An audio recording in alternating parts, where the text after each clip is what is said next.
Now let's create this piston pin now. So to create piston pin, we are having piston pin diameter of 33.8. It should be makes extrude bus of 82. Then at these two edges we are having chamfer of 2 mm. So just we'll go here with new part. Let's say okay.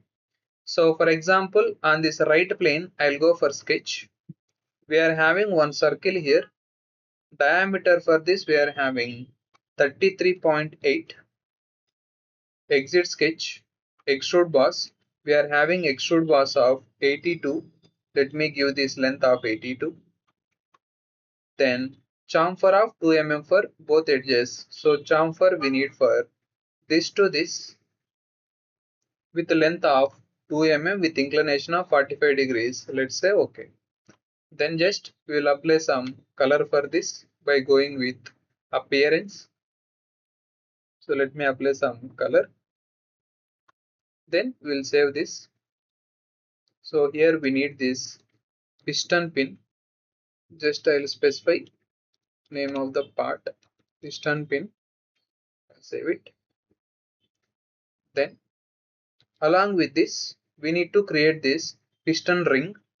So let me go for new part. For example, on the front plane we'll go for sketch. We are having here two circles 79 and 85. So just we'll create two circles. For inner one we are having here 79. For outer one we are having here 85. Then extrude boss, it should be made with thickness of 4.3. So just we'll give this thickness of 4.3. Let's say okay. Then just we'll apply some color for this.